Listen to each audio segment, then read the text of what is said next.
Greetings. Welcome to the final thrilling installment of BADM495.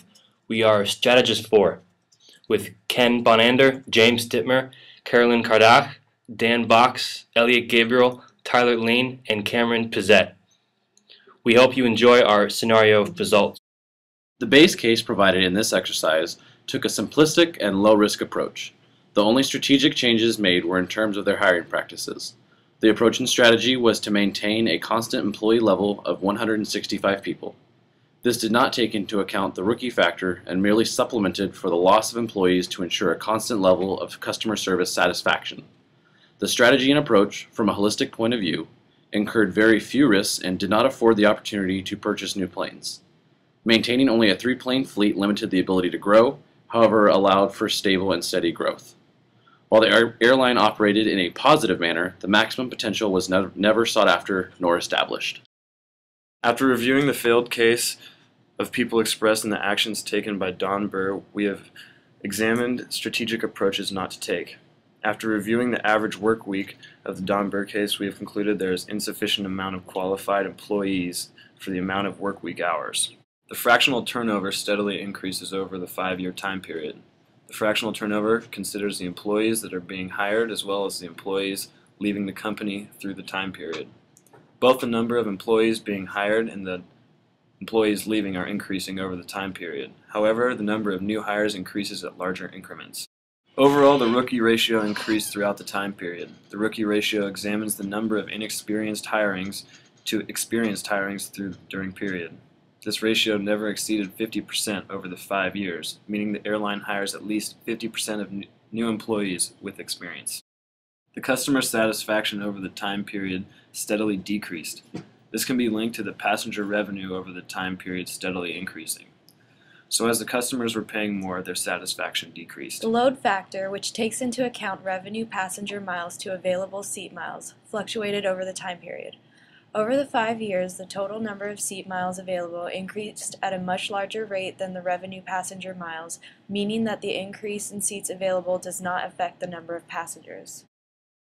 To evaluate the demand for the airline, we must consider customer satisfaction and the load factor. The customer satisfaction steadily decreased while the load factor fluctuated, eventually recognizing an overall decrease. As the airline increased the number of seats they had available, their customer satisfaction was negatively affected and their number of seats they filled did not increase. Their overall financials showed a total revenue of $591.6 million and negative cash flows of $323.8 million because they were buying too many planes, which led to a negative net income of $122.8 million. Their ending share price at year 6, quarter 2 was 2.52. For scenario 1, we decided to buy 3 planes each year. Our prices stayed below the competitors at all times, and our service scope stayed the same. Our marketing as a fraction of revenue stayed around 10% all 5 years. The outcome was a cumulative net income of $258 million. We kept our fleet low in order not to overspend and relied on word of mouth for advertising. For the second scenario, our final revenues were $224.6 million and our final employee number was 1,041. Our strategy for the second scenario was as follows. We had increased spending on marketing and we maintained a people's fare at 0.150 throughout the entire simulation. We also had a very low plane purchase rate at about 1 plane purchase each quarter. We had steady revenue increases and fluctuations in net income with a variance of 52.7. The outcome of this second scenario is as follows. It was a very safe investment approach, but it failed to capitalize on the massive growth potential of People Express. Furthermore, there was unrequired increasing marketing expenses due to the word-of-mouth phenomenon. This resulted in a very low cumulative net income of $105.2 million. For scenario 3, we had our biggest fleet at 92 planes. We averaged 58 employees per plane. Our goal was to hire about 60 to 65 people per plane and cover the turnover in each quarter. This yielded our highest net income and highest cumulative net income. As you can see, scenario 3 yielded the highest cumulative net income at $396 million and therefore was our choice for the best scenario. For scenario 3, we decided to set our people's fare at .12 and increase it to .13 in quarter 4. This kept our fares high, but we still managed to stay below the industry average. Marketing as a fraction of revenue gradually decreased to 5% as the simulation went on.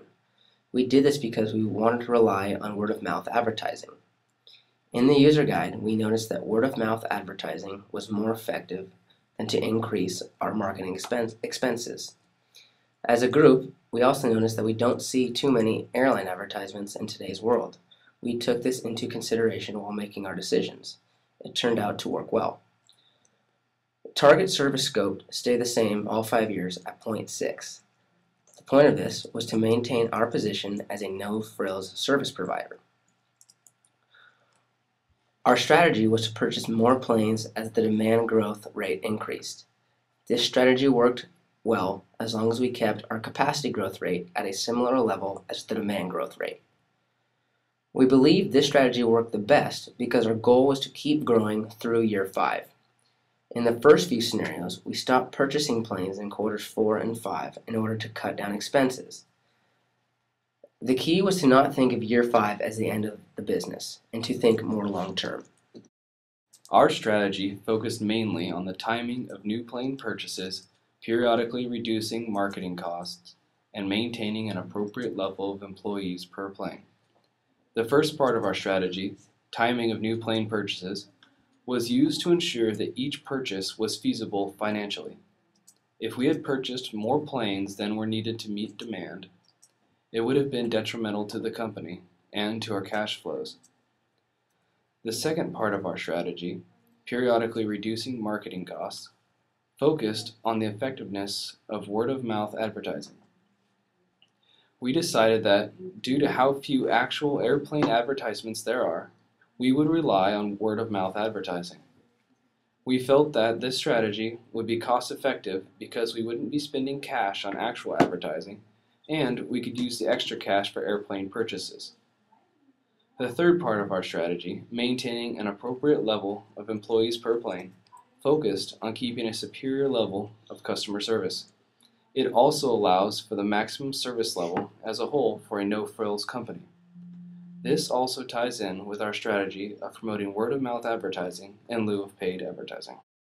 In conclusion, our highest net income achieved as a result of our strategy used in Scenario 3 was $396.1 million. After running multiple scenarios and making many strategic changes based upon the findings of previous decisions, we have gained an immense amount of practical experience as a group through this simulation. Our first finding is that investing in qualified employees and keeping a rookie turnover to a minimum is pertinent to the triple bottom line and overall cumulative cash returns. Our next finding is in regards to the amount of capital spent on marketing.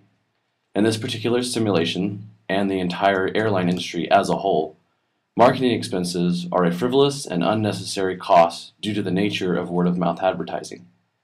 What we were able to take away is the ability to analyze individual markets to assess the need for marketing expenses as a function of the revenue on an individual basis and not apply a template for each industry. Finally, we found that managing growth and demand is critical to the overall success of any company. The art and ability to ensure that your company does not grow out of the demand of the need will add greatly to one's company, while growing at a speed that extends beyond the demand will ultimately cause a company to crash and burn. As future managers, the application of these findings in our own careers will put us far ahead of our peers. Our ability to apply these findings will allow us to add value to our companies and increase our knowledge base as we continue to rise in the ranks in the real world of business. We hope that you have enjoyed our final update and the findings that we have presented.